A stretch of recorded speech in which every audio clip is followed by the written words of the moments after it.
Hello everyone, welcome to today's class. दोस्तों, आज की इस क्लास में हम बात करेंगे कंपेयरिंग क्वांटिटीज़ में प्रोपोर्शन के बारे में। तो चलिए शुरू करते हैं। चलिए बात कर लेते हैं कि प्रोपोर्शन क्या होता है।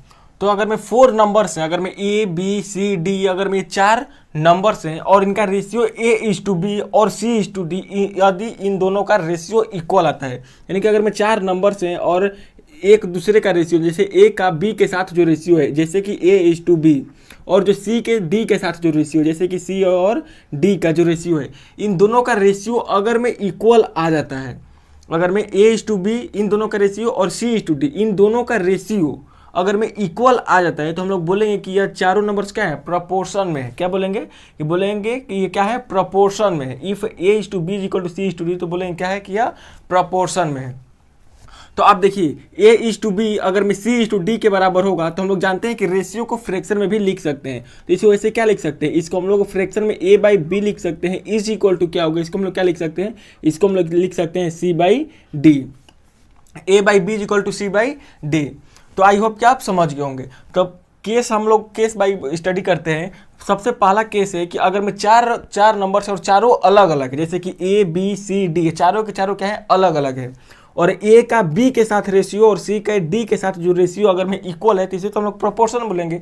लेकिन अगर में ऐसा केस आता है, तो क्या क्या हमें बातें ध्यान में रखनी है। सबसे पहला पॉइंट हमें ये याद रखना है कि अगर में ऐसे है A:B = C:D है, तो इसको हम लोग क्या बोलेंगे, इसको ए को बोलेंगे फर्स्ट टर्म, बी को बोलेंगे सेकेंड टर्म, सी को बोलेंगे थर्ड टर्म और डी को बोलेंगे फोर्थ टर्म। यानी कि जो A B C और जो डी है, यह इनको किस नाम से जाना जाएगा, इनको फर्स्ट टर्म, सेकेंड टर्म, उसके बाद से थर्ड टर्म और फोर्थ टर्म, इनको इन नाम से जाना जाएगा। यानी कि अगर मैं A:B और C:D इक्वल हैं, तो A B C D को हम लोग इसको फर्स्ट टर्म बोलेंगे, इसको सेकेंड टर्म बोलेंगे, इसको थर्ड टर्म बोलेंगे और इसको फोर्थ टर्म बोलेंगे। आई होप कि आप समझ गए होंगे। सेकेंड, आपको क्या याद रखना है, दूसरा बात ये याद रखना है कि जो दोनों बिल्कुल किनारे वाले हैं, जैसे कि A और D, जैसे कि जो A और जो D है बिल्कुल किनारे वाले, बिल्कुल एकदम एक इस तरफ वाला और एक बिल्कुल इस तरफ वाला, इन दोनों को हम लोग क्या बोलते हैं, इन दोनों को हम लोग A और D को बोलते हैं एक्सट्रीम्स। इनको क्या बोलते हैं, इनको हम लोग एक्सट्रीम्स बोलते हैं, एक्सट्रीम्स। इसको क्या बोलेंगे, एक्सट्रीम्स बोलेंगे। यानी कि बिल्कुल जो किनारे वाले हैं, बिल्कुल साइड वाले, इनको हम लोग एक्सट्रीम्स बोलेंगे। और वहीं पर जो बीच वाले हैं, जैसे कि B और C, जो B और C है, इसको हम लोग मीन्स बोलते हैं। क्या बोलते हैं, मीन्स। बिल्कुल जो किनारे वाले हैं, जैसे कि A और D, इनको हम लोग एक्सट्रीम्स बोलेंगे। अब जो बीच वाले हैं, जैसे कि B और C, इसको हम लोग क्या बोलेंगे, मीन्स बोलेंगे। और जो थर्ड बात आपको याद रखनी है, वो ये याद रखनी है, जैसे कि A:B = अगर मैं C:D है, अगर मैं A:B यानी कि अगर मैं दो नंबर्स का रेशियो तीसरे और जो दो नंबर थे इनके इक्वल है, तो इसका मतलब ये हुआ कि A/B जो होगा वह इक्वल होगा C/D के। आई होप कि आप ये तीनों पॉइंट्स याद कर लिए होंगे कि A B C D को हम लोग इसको first term, second term, third term, fourth term बोलेंगे। बिल्कुल साइड वाले जो दोनों होते हैं टर्म, उसको हम लोग एक्सट्रीम्स बोलेंगे। और जो बीच वाले होते हैं उसको हम लोग क्या बोलेंगे, मीन्स बोलेंगे। और अगर में दो रेशियो इक्वल हैं आपस में, तो A/B = C/D होगा। चलिए अब बात कर लेते हैं केस 2 के बारे में कि केस 2 क्या है। चलिए अब बात कर लेते हैं केस 2 के बारे में कि केस 2 क्या कहता है। तो केस 2 ये कहता है कि अगर मैं 3 नंबर्स हैं A B और C, ये 3 नंबर्स है, तीनों नंबर्स अलग अलग हैं, लेकिन A का B के साथ जो रेशियो है, केस 2 ये कहता है कि अगर मैं 3 नंबर्स हैं A B C और तीनों अलग अलग हैं। इसमें क्या था, इसमें 4 नंबर से और 4 अलग थे, लेकिन इसमें 3 ही नंबर हैं और तीनों नंबर अगर मैं अलग अलग, जैसे A B C अगर मैं अलग अलग हैं, लेकिन A का B के साथ जो रेशियो है, A का B के साथ जो रेशियो है, वही रेशियो अगर मैं B का C के साथ भी है। इसमें 3 ही नंबर्स रहेंगे, लेकिन A का B के साथ जो रेशियो है वह सेम रेशियो B के C के साथ भी है। तो ये भी क्या कहलाएंगे, प्रोपोर्शन में कहलाएंगे। तो केस 2 इन्हीं 3 नंबर्स के बारे में बताता है। तो अगर में ऐसा होता है तो क्या बोलेंगे, तो हम लोग बोलेंगे कि A/B/C को कंटिन्यूड प्रोपोर्शन बोलेंगे। A/B/C को क्या बोलेंगे, कंटिन्यूड प्रोपोर्शन बोलेंगे। अब सेकेंड पॉइंट इसमें क्या याद रखने वाली है, देखिए अब यहाँ पे समझिए ए इज टू बी का मतलब क्या हुआ, अगर मैं ए इज टू बी, अगर मैं ए का बी के साथ जो रेशियो है वही रेशियो इसका बी का सी के साथ है, तो इसका मतलब क्या हुआ, इसका मतलब ये हुआ कि ए बाई बी, यानी कि रेशियो को हम लोग फ्रैक्शन में भी लिख सकते हैं, इस ए इज टू बी को हम लोग ए बाई बी लिख सकते हैं, और यहाँ पे बी इज टू सी को क्या लिख सकते हैं, बी बाई सी लिख सकते हैं। तो वही ए इज टू बी को बी और बी इज टू सी अगर में इक्वल है तो इसको हम लोग ऐसे लिख सकते हैं कि A by B is equal to B by C. अब आपस में यहाँ पे अगर मैं क्रॉस मल्टीप्लीकेशन करेंगे तो यहाँ से क्या आएगा, बी को बी में मल्टीप्लाई करेंगे तो ये हो जाएगा बी स्क्वायर, और सी को ए में मल्टीप्लाई करेंगे तो क्या हो जाएगा ए सी, ये कितना हो जाएगा ए सी। अब यहाँ से b की वैल्यू अगर हम पता करना हो तो दोनों तरफ स्क्वायर रूट ले लेंगे तो ये हो जाएगा अंडर रूट में ए सी, ये क्या हो जाएगा अंडर रूट में ए सी। तो यहाँ से अगर मैं आपको b की वैल्यू पता करना हो तो आप जो दोनों एक्सट्रीम्स दिखाई दे रहे हैं, एक्सट्रीम्स मतलब बिल्कुल जो किनारे वाले टर्म्स है इसको हम लोग एक्सट्रीम्स बोलते हैं, इन दोनों का प्रोडक्ट लीजिए और प्रोडक्ट लेने के बाद क्या करिए, इनका स्क्वायर रूट ले लीजिए, तो जो बीच वाला जो आपको मीन्स पता है, जो मीन्स है ये आपको पता चल जाएगा। अभी आपको बताया कि मीन्स क्या होते हैं और एक्सट्रीम्स क्या होते हैं। मीन्स मतलब बीच वाली वैल्यू, और एक्सट्रीम्स मतलब किनारे वाली वैल्यू। तो यहाँ पे ए और सी जो है, जैसे यहाँ पे ए और जो सी है, ए और जो सी है यह क्या है, ये एक्सट्रीम्स है, एक्सट्रीम्स है। लेकिन यहाँ पे जो b है, दोनों जगह b की वैल्यू सेम है, तो यहाँ पे जो b है इस b को हम लोग मीन्स बोलते हैं। b को क्या बोलते हैं, b को हम लोग मीन्स बोलेंगे, यानी कि बीच वाली जो वैल्यू होती है उसको मीन्स बोला जाता है, और किनारे वाली जो वैल्यू होती है उसको हम लोग एक्सट्रीम्स बोलते हैं। तो अगर मैं आपको 3 नंबर्स दिए गए हों और उनका अगर मैं मीन्स पूछे कि मीन्स क्या होगा तो मीन्स बताइए, तो मीन्स के लिए क्या करेंगे, आप ये वाला फॉर्मूला यूज करेंगे, क्या, यानी कि बीच वाली वैल्यू पता करने के लिए दोनों किनारे वालों को मल्टीप्लाई कर दीजिए और उनका स्क्वायर रूट ले लीजिए, तो आपको मीन्स पता चल जाएगा। आई होप कि आप समझ गए होंगे। चलिए इस पे बेस्ट, अभी जो केस 1 केस 2 बात की, इस पे बेस्ट क्वेश्चंस के बारे में समझ लेते हैं कि इस पे क्वेश्चंस कैसे पूछते हैं। बस आप एक बात रखिएगा, याद रखिएगा कि बीच वाली वैल्यू को हम लोग मीन्स बोलेंगे, और जो दोनों किनारे वाली वैल्यूज होती हैं वो क्या बोलेंगे, एक्सट्रीम्स बोलेंगे। मीन्स निकालने के लिए फॉर्मूला क्या होता है, तो मीन्स निकालने वाले के फॉर्मूला ये होता है कि दोनों एक्सट्रीम्स को मल्टीप्लाई करिए और मल्टीप्लाई करके उनका स्क्वायर रूट ले लीजिए। चलिए इस पे बेस्ट क्वेश्चन पे बात कर लेते हैं। चलिए बात करते हैं कि अगर मैं क्वेश्चन दिया गया है कि so that the numbers are in proportion, है कि ये 4 नंबर्स दिए गए, बोल रहा है कि दिखाइए कि ये दोनों आप क्या है, प्रोपोर्शन में। तो कभी भी आपको ऐसा 4 नंबर्स दे के पूछे कि प्रोपोर्शन में है कि नहीं है, तो क्या करिए कि आप शुरू के 2 नंबर्स का रेशियो लीजिए और लास्ट के 2 नंबर का रेशियो लीजिए। जैसे कि 22 का रेशियो लीजिए 33 के साथ। तो सबसे पहले इनको क्या करें, सिंपलेस्ट फॉर्म में कन्वर्ट करने की कोशिश करिए। सिंपलेस्ट फॉर्म में कैसे कन्वर्ट करेंगे, तो इन दोनों ही टर्म्स का HCF से डिवाइड कर दीजिए। जैसे 22 का और 33 का जो HCF आएगा कितना आएगा, 11 आएगा। तो 11 से एक बार आप फर्स्ट टर्म में डिवाइड करिए और 11 से एक बार आप सेकेंड टर्म में डिवाइड करिए। तो फर्स्ट टर्म में डिवाइड करेंगे तो कितनी टाइम्स जाएगा, 2 टाइम्स जाएगा, और सेकेंड टर्म में डिवाइड करेंगे तो कितनी टाइम्स में जाएगा, 3 टाइम्स में जाएगा। तो दोनों टर्म्स का रेशियो लीजिए और उसको सिंपलेस्ट फॉर्म में कन्वर्ट कर दीजिए। सिंपलेस्ट फॉर्म में कैसे कन्वर्ट करेंगे आपको अभी बता दिया।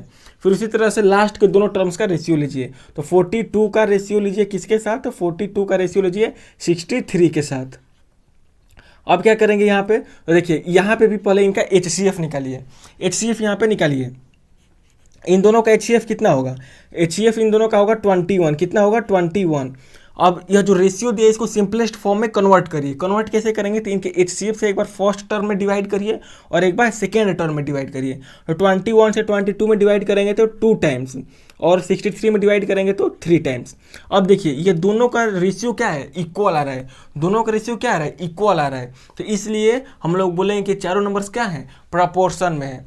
तो इस तरह से आपको अगर मैं 4 नंबर्स दे और पूछे कि प्रोपोर्शन में दिखाइए, तो शुरू के 2 और लास्ट के 2 नंबर का प्रोपोर्शन लीजिए और उनको दिखा दीजिए कि ये दोनों का रेशियो जा रहा है, इक्वल आ रहा है। अगर मैं आप ऐसे कर देते हैं तो चारों नंबर्स क्या होंगे, प्रोपोर्शन में होंगे। तो आई होप कि आपको ये क्वेश्चन समझ में आ गया होगा। चलिए और 2-3 क्वेश्चन कर लेते हैं। चलिए अब ये क्वेश्चन दिया गया है कि the first 3 terms of A proportion, यानी किसी प्रोपोर्शन के जो फर्स्ट 3 टर्म्स है वो दे दिया है, 3, 5 और 21 है, और बोल रहा है कि जो 4th नंबर है वो क्या होगी, उसको फाइंड आउट करिए।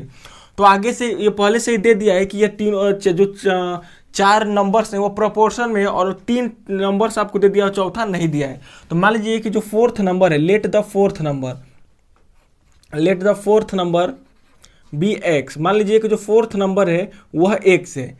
मान लीजिए 4th नंबर x है, तो ये नंबर और ये तीनों नंबर, चारों नंबर क्या है, प्रोपोर्शन में है। इसका मतलब ये हो कि शुरू के दो का जो रेशियो है, शुरू के दो का जो रेशियो यानी कि 3:5, लास्ट का 2 यानी कि 21 और फोर्थ नंबर आप इसको मान ली है, तो 21 और 20x का जो रेशियो है यानी कि 21 का और जो x का जो रेशियो है सेम है।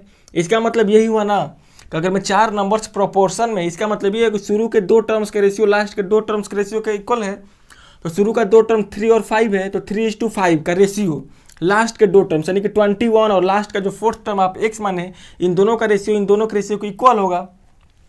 अब रेशियो का मतलब जानते हैं क्या होता है, फ्रैक्शंस। इसको फ्रैक्शन में कन्वर्ट कर लीजिए, तो 3:5 को आप 3/5 कर सकते हैं और यहाँ पे इक्वल टू 21:x को क्या लिख सकते हैं, 21/x।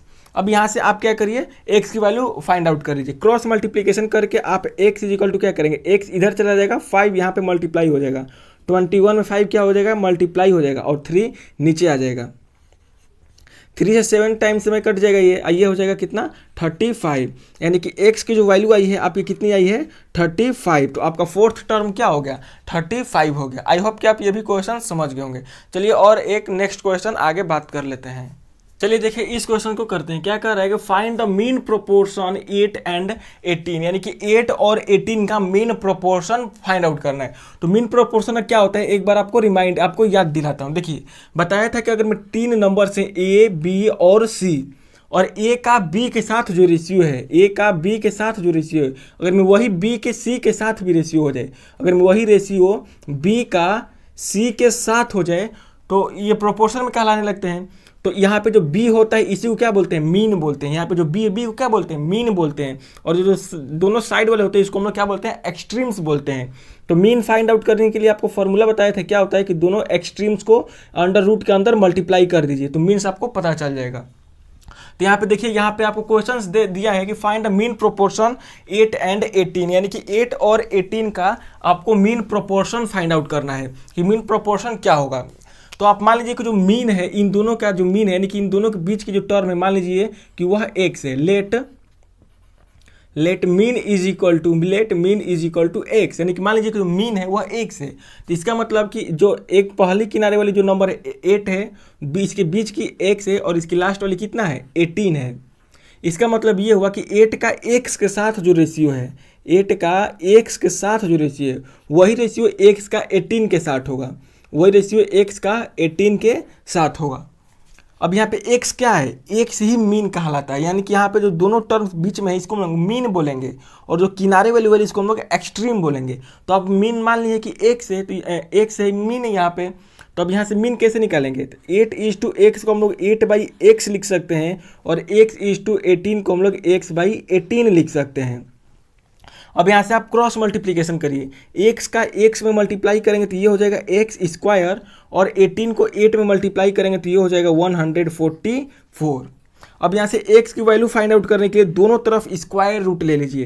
तो जैसे ही स्क्वायर रूट लेंगे यहाँ से स्क्वायर इसका हट जाएगा और ये हो जाएगा अंडर रूट में 144। और 144 की वैल्यू क्या होती है स्क्वायर रूट के अंदर, तो इसकी वैल्यू होती है 12। तो x की वैल्यू कितना आ गया, x की वैल्यू 12 आ गया। तो यही क्या हुआ, आपका मीन है। यानी कि 8 और 18 का मीन कितना हुआ, 12 हुआ। तो मीन कैसे निकालेंगे, तो शॉर्टकट सीधा सिंपल सा आप यहाँ से, ये तो लॉन्ग मेथड था आपको मीन निकालने का। शॉर्टकट मेथड क्या है, तो कभी भी आपको जो मीन निकालना होगा तो मीन निकालने के लिए स्क्वायर रूट करेंगे किसका, दोनों एक्सट्रीम्स के प्रोडक्ट का। तो मीन x है और दोनों का प्रोडक्ट कर दिए, 8 का और 18 का यहाँ पे प्रोडक्ट कर लीजिए। और तो यहाँ से स्क्वायर रूट से बाहर आएगा, कितना आएगा, यहाँ पे स्क्वायर रूट के अंदर हो जाएगा 144 है। जब ये स्क्वायर रूट से बाहर निकलेगा तो कितना हो जाएगा, ये हो जाएगा 12। तो ये शॉर्टकट मेथड है, ये लॉन्ग मेथड है। तो शॉर्टकट मेथड याद रखिए कि कभी भी मीन आपको निकालना हो तो स्क्वायर रूट के अंदर दोनों एक्सट्रीम्स का मल्टीप्लाई कर दीजिए, और स्क्वायर रूट के बाहर जो आंसर आएगा वही आपका मीन होगा। आई होप कि आपको आज का क्लास अच्छा लगा होगा। अगर आपको आज का क्लास अच्छा लगा होगा तो प्लीज़ इस क्लास को लाइक ज़रूर करिएगा। धन्यवाद।